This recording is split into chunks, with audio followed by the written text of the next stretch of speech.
and setting out.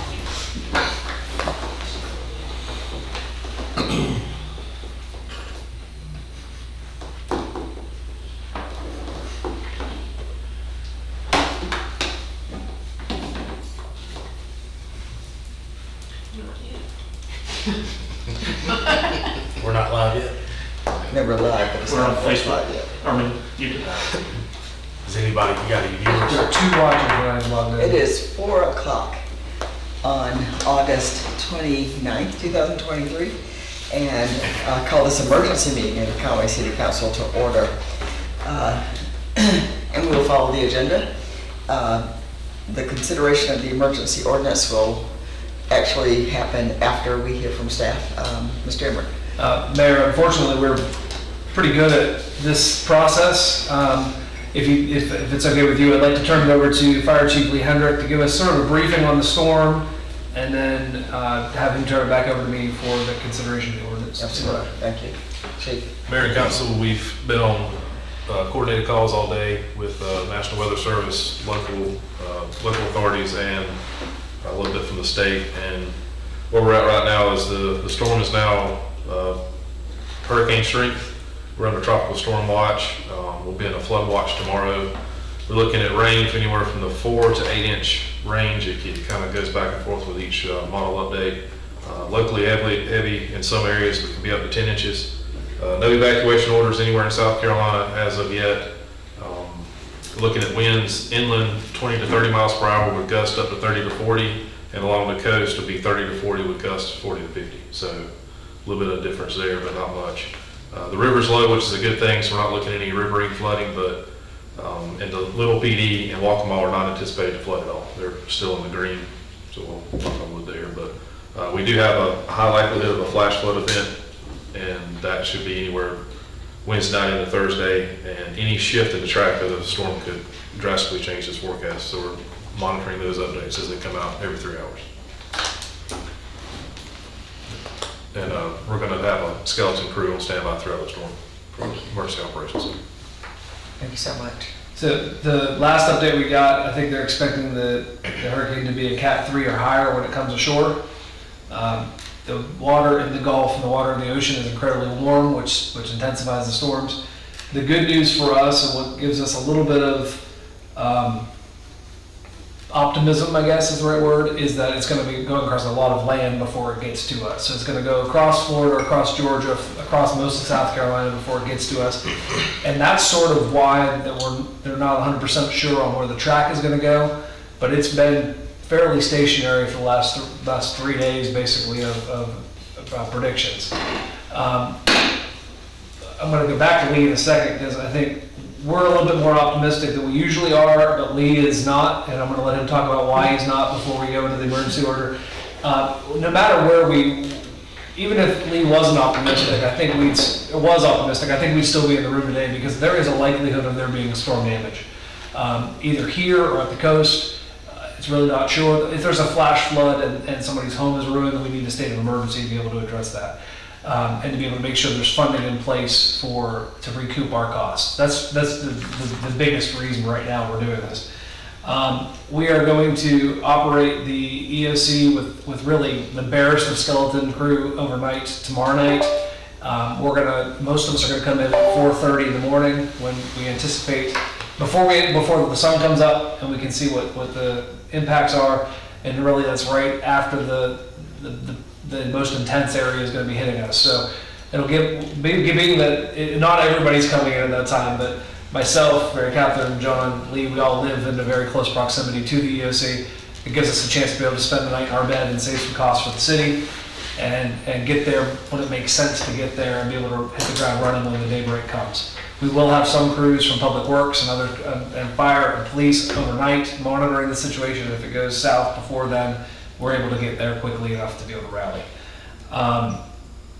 Lee, give us your reason for your lack of optimism, because I think it's important to help temper what we're all thinking. So in 2015, we had a similar event. We knew it was going to be a lot of rain, and we just kind of let our guard down. And then we got, lack of better terms, caught with our pants down and had to try to race to get back to the EOC. And I know from a personal standpoint, I was in the Horry County EOC, and within a matter of 30 minutes could almost not make it back to the EOC, the city's EOC.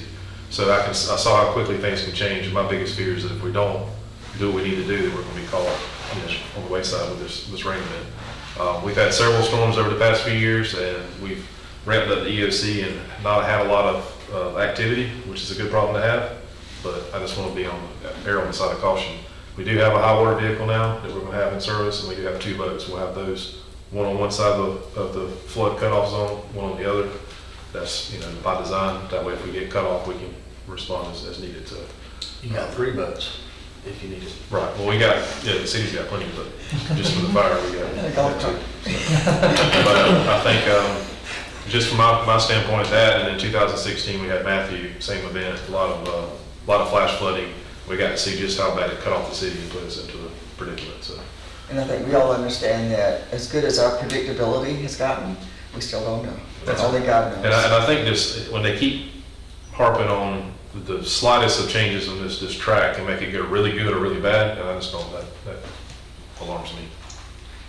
Let's go for it. Thank you, Mayor. Adam, for the benefit of anyone watching or anyone here that's not been through this process, can you explain why we do and you started to allude to the declaration of emergency, because I mean, you declare an emergency and people get freaked out because they don't know what they don't know, and that was me for a long time. Can you just elaborate on that process and why we do it? Certainly. I think the biggest reason is when there is a declaration of a state of emergency, it helps trigger your ability to get reimbursed from FEMA if there is a bigger federalized state of emergency that comes behind it. So, and that all really depends on the dollar amount of the storm damage.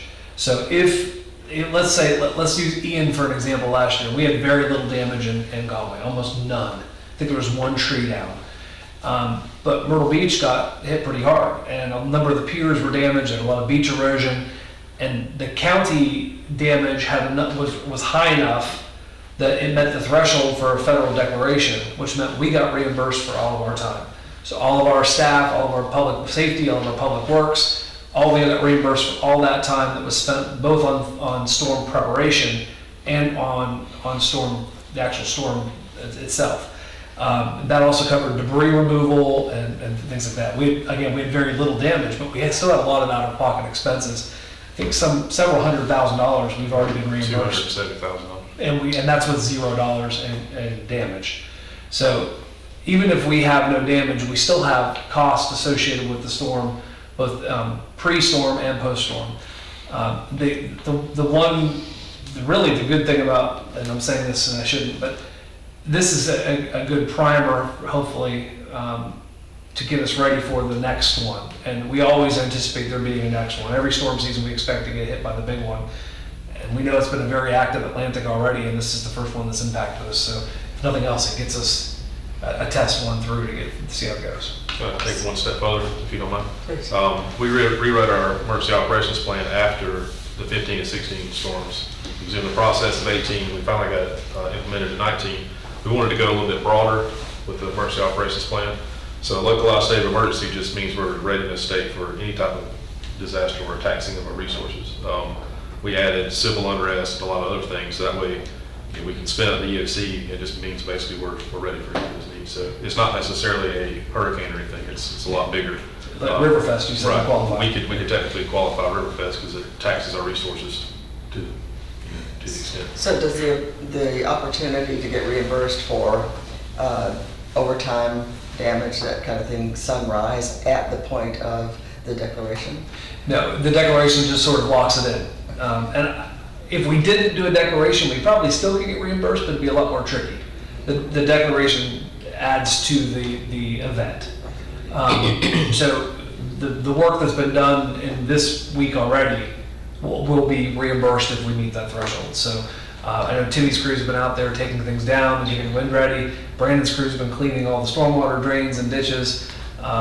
Robert's guys have been out there making sure that on the construction sites that they're batting down and that the socks are coming out of the stormwater drains on the new subdivisions.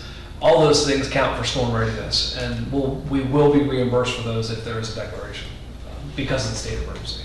Any other questions? Mr. White? We are not certain about floods.